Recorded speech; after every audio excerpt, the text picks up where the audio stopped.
guys, what's up? Welcome back here to today's edition of Intuitive Angling, and really appreciate you guys swinging by the channel to check out today's video, guys. And like the title said, bass fishing is headed towards a total collapse if we don't do something. And I want to give you the timeline about how this collapse is going to take place, in my opinion.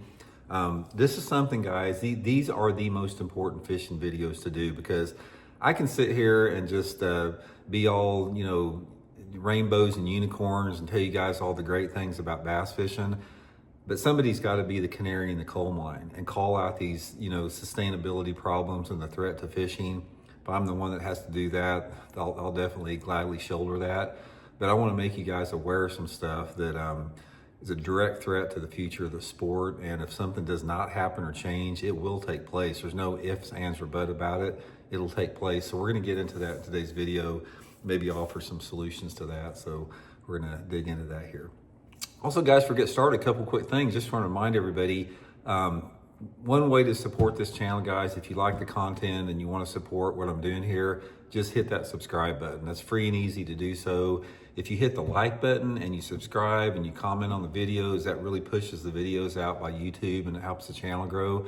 And also, guys, you can also support the channel and take advantage of to be a channel member of Intuitive Angling. Just go to my homepage, click the join button for information, and channel members get private videos every week that aren't seen by the public, sort of my more secretive stuff. And then also you get my email address, so you can email me personally for your fishing questions. So just check that out by going to the join button in the homepage there. I really appreciate that. Okay, guys, one of the things about this is I get a lot of comments on the channel about people saying I'm always negative and just bitter and pessimistic and all that type of stuff. It's not that. I'm passionate about the future of the sport. I love the sport of bass fishing, and it's not good in good hands right now. Guys, the bass fishing power brokers, the people that are in positions of power within the bass fishing industry right now, are failing the bass fishing community. They are doing a pathetic job about the future sustainability of the sport. It's all about making a buck. I'm disgusted by it. And if I owned Bassmaster and if I owned MLF, I can promise you things would be different in a lot better way. But nevertheless, just like a lot of things we see in our society today, it's the independent voices and the independent media are the truth brokers. So that's what I want to get into in today's video. So I'm going to identify some of the reasons that the bass fishing is getting ready to blow up here if we don't do something. Every one of these things that I talk about here can be changed. It's not too late, but the problem is there's nobody in positions of power that have any type of awareness or desire to do this. We got a bunch of inept, apathetic people in charge of the sport of bass fishing right now. So here's what it is. Here's the timeline that's going to happen. First of all, habitat loss. We have got a tremendous problem with habitat loss in this country. And you hear about people talking about conservation efforts, and I applaud people like Johnny Morris at Bass Pro Shops for his conservation efforts. But just saying that you're a conservationist and you're throwing some Christmas trees in the lake once in a while to put habitat in the lake, that's not good enough. One of the most serious problems we have in this country right now is the loss of habitat in forms of aquatic vegetation in our bodies of water that have it from spraying chemical herbicides on those lakes. And the problem that you have in here, guys, is the chemical industry. All these chemical companies that put this in there, I am highly suspicious of the fact that there's some type of, good old boy arrangement between the people that are responsible for lake management, these people that are spraying the lakes, and the chemical companies. There's got to be money, because when you go to a lake like Lake Okeechobee that has been devastated by all the herbicides and chemicals that have sprayed in the lake for no reason whatsoever, Okeechobee did fine for millions of years without man thinking they had to spray herbicides on it. They don't need it. All over Florida, all over South Texas, any place there's aquatic vegetation, you're seeing those stupid airboats spraying vegetation everywhere, spraying toxic chemicals into our water. We need to have people in positions of power politically that put a stop to this and pass legislation, put forth legislation, pass legislation that makes this aquatic spraying illegal, bring in mechanical harvesters, which can do the same job without spraying chemicals in our water, And if there's an issue with navigation or whatever, it can be controlled through mechanical harvesting without that. And then on lakes that don't have it, there has got to be some type of hard, sustainable structure put in place. Now, the hard, sustainable structure are things like rock piles, busted up concrete, things that are not like brush piles that die, that erode away in a few years. But there's got to be some type of a habitat restoration program in all these lakes across the country. There's maybe subsidized by our tax dollars that keep habitat in the lake, because you cannot have a healthy fishery, I don't care what it is, without good habitat. If you don't have a combination of the right habitat and a food base, you're not going to have good fishing. And that's the problem we have right now, is our habitat has really been going downhill in a big way. Next thing with that is the bass population decline. There's a lot of different reasons for this. There's two primary reasons that they're tied in, but two main reasons why we're having these big population declines. One is tournament mortality, delayed tournament mortality, and the other is so many people keeping and eating bass.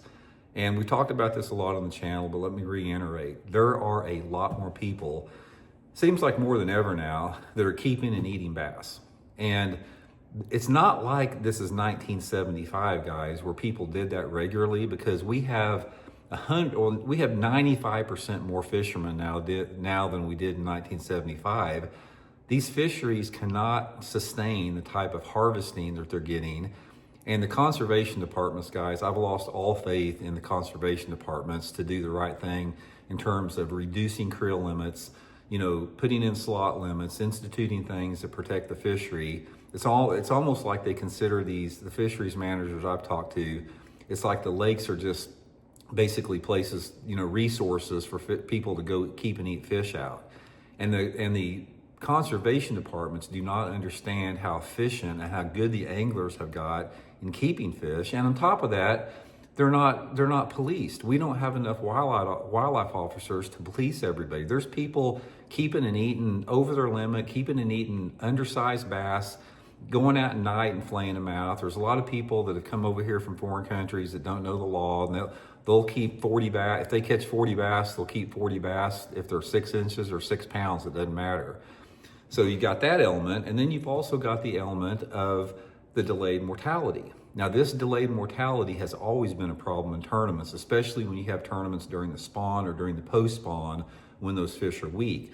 But a problem you're having right now is, ever since the advent of that stupid, ignorant, worthless cheater box forward-facing sonar, we've created this problem with bear trauma issues, killing a lot of fish through delayed mortality. Because when you pull these fish out of deeper water, a lot of times, even if they don't need fizzed, they still have internal organ damage and eye damage as a result of being yanked out of that deeper water. They swim away fine, and then they're dead 2 days later. So you've got this combination of the bass eaters and the tournament problem, and that's really, hammering. It's really hammering away all of this stuff when it talks about, tournaments. The whole threat of tournament bass fishing to the future bass fishing is undeniable. And I've always said it. You guys have heard me talking about it before. There are way too many tournaments in this country. We do not have a governing agency that regulates tournaments here. The lake patrols won't do it. The Chamber of Commerce won't do it. It's all more the merrier. They want the tax dollars coming in. They want the people coming in and spending money. And nobody will stand up and say, hey, this isn't going to work. We're not going to allow 5 tournaments on the lake on a Saturday afternoon. If you guys want to have a tournament, you schedule your tournaments and you spread it out. And you also only allow as many tournaments as the lake can safely sustain. And right now, it's a damn free-for-all. Every lake in the country has got way too many tournaments. There's tournament organizations popping up everywhere across the country. And I am not anti-tournament, but I've got to the point where I've seen this evolution of tournament fishing from the time I started to now. There are too many damn tournaments. And like I said, we don't have people in positions of power or people that can make those decisions and influence policy that'll stop that. It's just a damn free-for-all, the same as it is with this electronic, which leads us to the last point on this problem as far as the collapse of fishing, and that is electronic technology. You guys hear me talking about it A bunch of you guys are tired of hearing me talking about it. A bunch of you guys tell me to shut the F up about it. I'm not going to, because if you're one of those anglers out there that do not understand and you can't comprehend the threat that advancing electronic technology and AI has on our fishing, you are freaking in a bubble of sticking your head in the sand. You are in denial of reality. You're not living in reality. You're living in some fantasy world that is just about what is here for you now. How many fish can I catch? How is this going to allow me to cut a shortcut and have better success without having as much time on the water?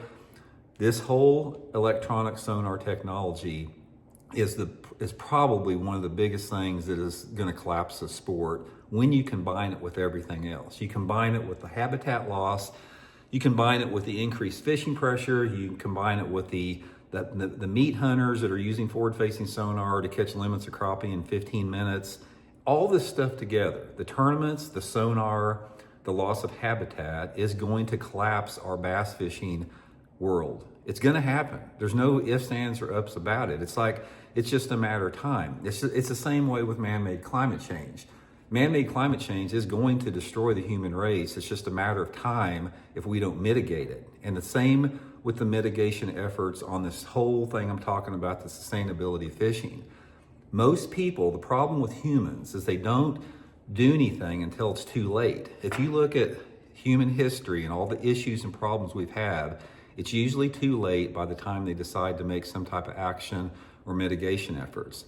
So until we start doing something about climate change issues and mitigation with that, and educating people that don't understand this is not a hoax, it's not something that's fake, it's not something people are trying to make a buck off of. You've been sucked in by the big oil companies, if you feel like that, the propaganda they've spread and spent billions of dollars to spread, along with everything I talked about, fishing pressure, habitat loss, too many tournaments, sonar. We have got to start bringing this to the forefront of our attention. So you can either choose to be in your little bubble, in your little safe four-cornered room where you ignore the reality of the situation, or you can face facts and try to help make this sport sustainable and thriving for future generations. And right now it's not, guys. Our sport is in the worst spot that it has ever been. And the only people that don't see that are the people that are not paying attention to the subtle signs with it. So anyway, guys, join the right fight. Hope you guys join me with this. Really appreciate you tuning in. We'll talk later.